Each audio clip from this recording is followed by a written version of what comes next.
আসিফ মাহমুদ সজীব ভুইয়া এবং মাহফুজ আলমকে আগামী 15 দিনের মধ্যে পদত্যাগ করতেই হবে। প্রয়োজনে আমরা অন্তর্বর্তীকালীন সরকারের প্রধান উপদেষ্টা ডক্টর মোহাম্মদ ইউনূসের বাসভবন যমুনা ঘেরাও করব ইনশাআল্লাহ।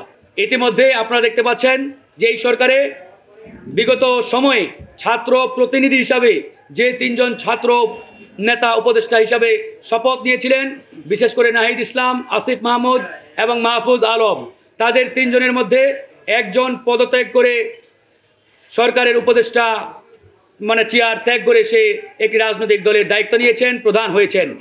এরপরে যে বাকি 2 জন ছাত্র প্রতিনিধি হিসাবে এই সরকারের দায়িত্বে রয়েছেন আসিফ মাহমুদ এবং মাহফুজ আলম, তারা তাদের জায়গা থেকে আর ছাত্র প্রতিনিধি হিসাবে এই সরকারে অন্তর্ভুক্ত থাকার যে স্টেটমেন্ট, যে ম্যান্ডেট, এটা সম্পূর্ণরূপে হারিয়েছেন। তাই এই সরকার যদি সত্যিকার অর্থে একটি নিরপেক্ষ সরকার হয়ে থাকে এবং ডক্টর মোহাম্মদ ইউনূস যদি জনগণের সরকার হিসাবে নিজেকে প্রমাণ করতে চায়, তাহলে অনতিবিলম্বে আসিফ মাহমুদ সজীব ভুইয়া এবং মাহফুজ আলমকে উপদেষ্টা পরিষদ থেকে পদত্যাগ করতে হবে।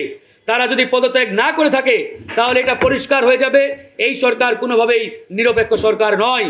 কারণ এই সরকারকে তারা ইনক্লুসিভ সরকার বলছে, কিন্তু বাস্তবিক অর্থে এই সরকার কোনো ইনক্লুসিভ সরকার নয়।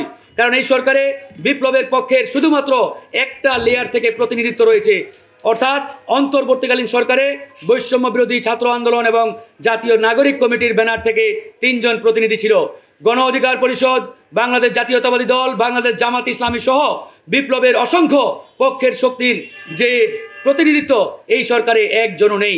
সেই জায়গা থেকে এই সরকারকে আমরা অন্তর্ভুক্তিমূলক সরকার কিংবা ইনক্লুসিভ সরকার বলতে পারি না। তাই সরকারের নিরপেক্ষতা প্রমাণে এই সরকার যদি সত্যিকার অর্থে নিরপেক্ষ সরকার হয়ে থাকে তাহলে অনতিবিলম্বে মাহফুজ আলম এবং আসিফ মাহমুদকে পদত্যাগ করতে হবে, কিংবা এই অন্তর্বর্তীকালীন সরকারের প্রধান ডক্টর মোহাম্মদ ইউনূসের উচিত হবে এই 2 জনকে বহিষ্কার করে সেখানে দলনিরপেক্ষ 2 জন ব্যক্তিকে উপদেষ্টা হিসেবে নিয়োগ দেওয়া।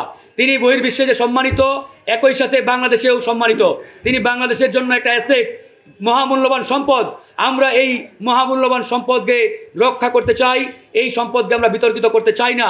কিন্তু এই উপদেষ্টা পরিষদে যে সকল আওয়ামী উচ্ছিষ্টভোগী এবং আওয়ামী লেসপেন্সার রয়েছেন এবং ছাত্র প্রতিনিধি খেত যে 2 জন ছাত্র উপদেষ্টা রয়েছেন, তারা এই উপদেষ্টা পরিষদকে আসলে আগামীতে বিতর্কিত করবে এবং ডক্টর মোহাম্মদ ইউনূসকে সফল হতে দেবে কিনা এটা ইতিমধ্যে জনমনে সংশয় এবং সন্দেহের উদ্রেক হয়েছে। যাই হোক, আমরা কথা বলাতে চাই না।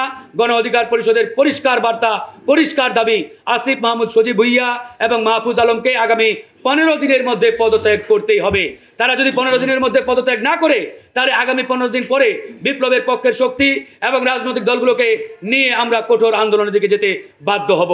প্রয়োজনে আমরা অন্তর্বর্তীকালীন সরকারের প্রধান উপদেষ্টা ডক্টর মোহাম্মদ ইউনূসের বাসভবন যমুনা ঘেরাও করব ইনশাআল্লাহ।